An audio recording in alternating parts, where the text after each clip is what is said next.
नमस्कार. श्री स्वामी समर्थ. रामनवमी ही चैत्र महिन्यातील शुक्ल पक्षातील नवमी तिथीला येत असते. या दिवशी श्रीरामाचा जन्म झालेला होता, यामुळे या दिवशी रामनवमी साजरी केली जाते. तर या रामनवमीच्या दिवशी आपण काय करावे याविषयी माहिती पाहणार आहोत. चला तर मग आजच्या या नवीन आणि छानदार व्हिडिओला सुरुवात करूया. चैत्र महिन्यातील शुक्ल पक्षाच्या 9व्या तिथीला रामनवमी साजरी केली जाते. भगवान श्रीराम हे भगवान विष्णूचे 7वे अवतार मानले जातात. बघा, धर्माची पुनर्स्थापना करण्यासाठी त्यांनी त्रेतायुगात अवतार घेतला असे मानले जाते. रामनवमीच्या दिवशी भगवान रामाची पूजा आणि अर्चना केली जाते. बघा, या दिवशी प्रभू श्रीरामचंद्राचा जन्म झाल्यामुळे या दिवसाला खूप महत्त्वाचे स्थान देण्यात आले आहे. त्यामुळे मोठ्या उत्साहात देशभरात रामनवमी ही साजरी केली जाते.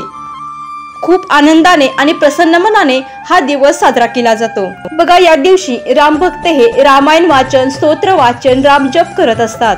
पूर्ण श्रद्धेने आणि मनापासून रामाची सेवा केली जाते. बघा, आपल्या घरामध्ये कोणतीही इडापिडा असेल किंवा बाधा झाली असेल किंवा कोणाची वाईट नजर पडली असेल तर रामनवमीच्या दिवशी आपल्याला एक प्रभावी उपाय करायचा आहे. तर हा कोणता प्रभावी उपाय आहे हे पाहण्याआधी तुम्ही जर या चॅनलवरती नवीन असाल आणि स्वामी भक्त असाल तर चॅनलला सबस्क्राईब करा आणि कमेंटमध्ये श्री स्वामी समर्थ किंवा श्रीराम लिहायला विसरू नका. स्वामींच्या कृपेने तुमच्या सर्व इच्छा आणि मनोकामना पूर्ण व्हाव्यात ही स्वामी चरणी प्रार्थना करते. तर रामनवमीच्या दिवशी तुम्हाला एक प्रभावी उपाय करायचा आहे. यासाठी आपल्याला सकाळी लवकर उठायचे आहे. अगदी ब्रह्ममुहूर्तावर उठले तरी सुद्धा चालेल. ब्रह्ममुहूर्तावर केलेली सेवा ही अतिशय फलदायी ठरली जाते. बघा, आपल्याला सकाळी लवकर उठून पूर्ण श्रद्धेने आणि मनापासून श्रीरामाची सेवा करायची आहे. बघा, या उपायासाठी आपल्याला लवकर सकाळी उठून दारावर आंब्याच्या पानाचे तोरण बांधायचे आहे. यासाठी आपल्याला 11 आंब्याची पाने घ्यायची आहेत. त्याचप्रमाणे पांढऱ्या रंगाची फुले घ्यायची आहेत. पांढरा रंग हा शांततेचे प्रतीक मानले जाते, म्हणून आवर्जून पांढरी फुले आपल्याला घ्यायची आहेत. तर आपल्याला ही 11 पाने स्वच्छ धुवून घ्यायची आहेत. जर तुमच्याकडे गंगाजल असेल तर त्याने सुद्धा तुम्ही ही पाने स्वच्छ धुवून घेऊ शकता. त्यानंतर आपल्याला ही पाने स्वच्छ पुसून घ्यायची आहेत आणि देवघरासमोर बसून तुम्हाला हा उपाय करायचा आहे. तर यासाठी आपल्याला शुद्ध गाईच्या तुपाचा दिवा लावायचा आहे किंवा तुम्ही कोणत्याही तेलाचा दिवा लावू शकता. त्यानंतर आपल्याला एक आंब्याचे पान घ्यायचे आहे आणि त्यावरती कुंकवाने श्रीराम असे लिहायचे आहे. बघा, ओल्या कुंकवाने आपल्याला राम असे नाव लिहायचे आहे. त्यानंतर एक एक करून सगळ्या पानावर आपल्याला श्रीराम असे लिहायचे आहे.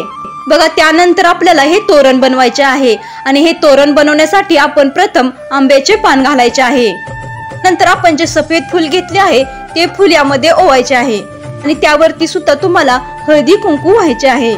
बघा, अशा प्रकारे आपल्याला 11 आंब्याची पाने आणि 11 सफेद फुलांचे तोरण बनवायचे आहे. बघा, आपण हे बनवलेले तोरण आपल्या मेन दरवाजावर लावायचे आहे. बघा, श्रीराम या शब्दामध्ये खूप मोठी ताकद आहे. तर या उपायाने आपल्या घरामध्ये कोणतीही इडापिडा झाली असेल, आजारपण असेल किंवा इतर बाधा झाली असेल, कोणाची वाईट नजर पडली असेल तर नक्कीच या उपायाने सर्व काही दूर होईल. हा अतिशय सोपा आणि साधा आणि प्रभावी उपाय आहे. पूर्ण श्रद्धेने आणि मनापासून तुम्हाला हा उपाय करायचा आहे. बघा, जर तुम्हालाही असे वाटत असेल की आपल्या घरामध्ये वाईट नजर पडली असेल किंवा घरामध्ये बाधा निर्माण झाली असेल किंवा आजारपण असेल तर नक्कीच तुम्ही रामनवमीच्या दिवशी हा उपाय करून पहा. ही सांगितलेली माहिती तुम्हाला आवडली असेल तर व्हिडिओला लाईक करा, शेअर करा आणि चॅनलला सबस्क्राईब करा. धन्यवाद.